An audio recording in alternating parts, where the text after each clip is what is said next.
Hello, lovely listeners. Welcome to the English Leap podcast. I'm Erin, and as always, I'm joined by my co-host, Evan. We're so excited you're here with us today. Hey, English learners! Today's episode is going to be a real eye-opener. We're diving into one of the most powerful tools for improving your English fluency. It's called shadowing. Now, if you're thinking, shadowing? What's that? Don't worry, you're in for a treat. And if you've heard of it before or even tried it, stick around, because we're going to uncover the biggest mistakes learners make and share some incredible tips to make this practice work for you. That's right. Whether you're a beginner or someone who's been practicing for years, this episode has something for everyone. Shadowing isn't just a technique. It's like stepping into the shoes of a fluent speaker.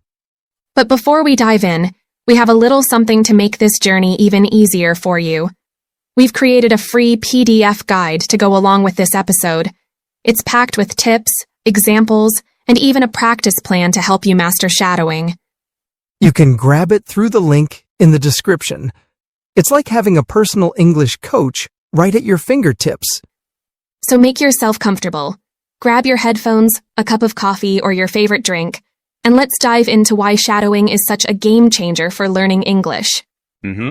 That's right. Let's get into it. Let's start with the big question. Why is shadowing such a powerful tool for learning English? I'll be honest. When I first heard about it, I was skeptical. I thought, how can repeating someone else make me fluent? But then I tried it. And wow, it was a total game changer. I remember I was listening to a podcast, and I decided to mimic the host just for fun. At first, I was fumbling over the words, but as I kept going, I realized something amazing. I wasn't just learning vocabulary. I was picking up the flow of English. Exactly. Shadowing helps you internalize the language. It's not just about words. It's about how those words fit together in real-life conversations. The rhythm, the melody, the stress, it all starts to feel natural. And let's not forget the listening benefits. When you shadow, you train your ears to hear things you might normally miss, like how native speakers link words together or drop certain sounds. For example, instead of, "What are you doing?" you might hear, "What you doing?" Yes, and that's such a confidence booster. I remember shadowing a TED Talk by one of my favorite speakers, and after a few sessions, I found myself mirroring their energy and intonation. It felt like I had borrowed their speaking style for my own conversations. Totally relatable. I once shadowed an audiobook from a motivational speaker. Not only did it improve my fluency, but it also gave me this extra boost of positivity every time I practiced. It's like you're embodying the speaker you're shadowing. And you know what's great? You don't need a fancy setup to do it. You can shadow anywhere, while you're walking, cooking, or even commuting. I used to shadow while waiting for the bus. Sure, I got a few funny looks, but it was worth it. I've shadowed while driving. My car became my little English bubble. And honestly, it's such a productive way to use time that might otherwise go to waste. So if you're wondering why shadowing works, it's because it helps you live the language. You're not just learning English, you're experiencing it in action. Absolutely. It's like learning a dance. You're not just watching the steps, you're moving with the rhythm and feeling the flow. And over time, it becomes second nature. Now that we know why shadowing is so effective, let's talk about how to actually do it. Evan, when you first started shadowing, how did you approach it? Well, at first, I just tried to mimic whatever I was hearing, which worked okay, but I didn't have a system. Then I learned that there are two main ways to shadow, on the go and focused. I think you're more of a focused shadower, right? Exactly. For me, focused shadowing is the way to go. I pick a short clip, like a minute or two, and I really break it down. I play a sentence, pause, and then repeat it out loud. I focus on the pronunciation, the rhythm, and even the speaker's energy. That's great for when you're sitting at your desk and have time to concentrate. I, on the other hand, love on-the-go shadowing. I'll listen to a podcast or an audiobook while I'm walking or driving, and I try to echo what the speaker is saying in real time without pausing. Both methods are great, and they work for different goals. Focused shadowing helps you perfect specific aspects, like tricky sounds or intonation patterns. On-the-go shadowing is more about fluency and getting comfortable with the flow of the language. Exactly. Here's an example. When I was shadowing a sports podcast, I learned how native speakers connect words naturally. Instead of saying, "I want to go," it sounded like, "I want to go." It's subtle, but so important for sounding natural. I love that. For me, shadowing speeches or TED Talks is fun because you get to mimic the speaker's confidence and tone. It's almost like borrowing their charisma. I once shadowed a motivational talk, and by the end, I felt like I could give the speech myself. Another tip, choose something you actually enjoy. I shadowed a stand-up comedy special once. Not only did I pick up new vocabulary, but I also got a better sense of comedic timing in English. It was so much fun. That's such a good point. When you're shadowing something you're excited about, it doesn't feel like work. And don't forget, you don't have to shadow the whole thing. Even 30 seconds or a single paragraph can make a big difference. And remember, you can adjust the speed if it feels too fast. Most apps let you slow down the audio, which makes it easier to catch every detail and stay on track. So whether you're on the go or sitting down for focused practice, the key is consistency. Even 5 minutes a day can make a huge impact. Exactly.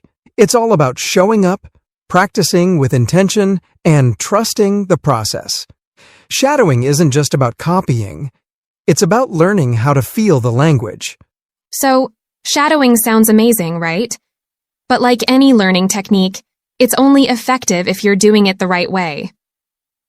Let's talk about some common mistakes people make when shadowing and how to avoid them. Absolutely, Erin. And you're so right. It's not just about doing it, but doing it well. I'll admit, I've made plenty of mistakes. The biggest one? Trying to tackle too much too soon. When I first started, I thought, why not shadow an entire TED Talk? Yeah, that didn't end well. Oh, I've been there too. I once tried to shadow a whole episode of my favorite TV show. Let's just say I was out of breath and confused by the end of it. Shadowing isn't a marathon. It's about starting small and focusing on quality over quantity. Exactly. I love that. Quality over quantity. And honestly, a 30-second clip, or even just a single paragraph, can do wonders. It's all about mastering one thing at a time. Right. And another common mistake is shadowing on autopilot. If you're just repeating words without really listening for things like intonation, rhythm, or stress, you're missing out. Shadowing isn't about being a parrot. It's about truly understanding how the language works. That's such a great point. I used to do that too. I was so focused on saying the words correctly that I completely ignored how they were being said. I wasn't picking up on the tone or pacing, which, let's face it, is half the magic of English. Exactly. And here's another big one. Expecting perfection right away. I can't tell you how frustrated I used to get when I couldn't match the speaker perfectly. But then I realized that mistakes are actually a good thing. They show you what needs work. Oh, totally. I've learned to embrace the mistakes. I always remind myself, progress, not perfection. It's about moving forward, not getting everything right on the first try. And honestly, when you let go of that pressure, shadowing becomes so much more enjoyable. Another mistake I see is choosing material that doesn't excite or motivate you. I once tried shadowing a dry business report. It was torture. If the content doesn't interest you, you're not going to stick with it. That's a great point. I always tell people to pick material they love. If you're into movies, shadow a dialogue from your favorite film. If you love podcasts, choose a host whose voice inspires you. The more you enjoy it, the more you'll want to practice. Yes. Shadowing something you're passionate about keeps it fun and engaging. So whether it's a speech, a comedy skit, or a song, choose something that makes you want to practice. Absolutely. And for anyone just starting out, remember, start small, stay focused, pick content you love, and don't stress about being perfect. Shadowing is about progress, and every step counts. And above all, enjoy the journey. Shadowing isn't just about learning English. It's about connecting with the language in a way that feels personal and exciting. Okay, now that we've covered the common mistakes, let's talk about how to make shadowing as effective and efficient as possible. Evan, you've been shadowing for a while. What's your top tip for making the most of it? Great question, Aaron. For me, it starts with choosing the right material. If you're going to spend time shadowing, pick something that resonates with you. A speaker whose voice you admire or content that excites you. I once shadowed an audiobook by a motivational speaker, and it didn't just improve my English. It made me feel inspired every time I practiced. I love that. And I'll add, don't be afraid to slow things down. If the audio feels too fast, use playback tools to reduce the speed. This helps you focus on every little detail, like how sounds connect or where the speaker places stress in a sentence. Absolutely. Slowing down makes a huge difference. Another tip is to record yourself while shadowing. I know it might feel awkward at first, but when you listen back, you'll catch things you didn't notice while speaking, like missing sounds or awkward rhythm. That's such a great point. Listening to yourself can be a little cringy at first. I've been there, but it's such a valuable way to improve. You can hear where you're doing well and where you need more practice. Exactly. And here's another one. Set small, specific goals for each shadowing session.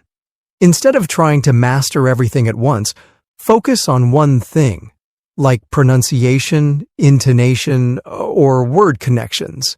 For example, I once spent an entire week just focusing on the difference between can and can't. It made a world of difference. Yes, intentional practice is so important. If you're trying to improve everything all at once, it can get overwhelming. But when you focus on one specific area, you see progress much faster. And here's one more. Repetition. Don't just shadow a clip once and move on. Repeat it several times. The more you practice, the more natural it feels. I remember shadowing a short movie monologue for a week straight. By the end, I could say it with the same confidence and rhythm as the actor. Absolutely. Repetition is key. And let's not forget, shadowing is not just about improving your English. It's about building your confidence. The more you practice, the more fluent and comfortable you'll feel. So, to recap, choose material you love, slow down when you need to, record yourself, set clear goals, and repeat, repeat, repeat. Shadowing is a journey, and every little step gets you closer to fluency.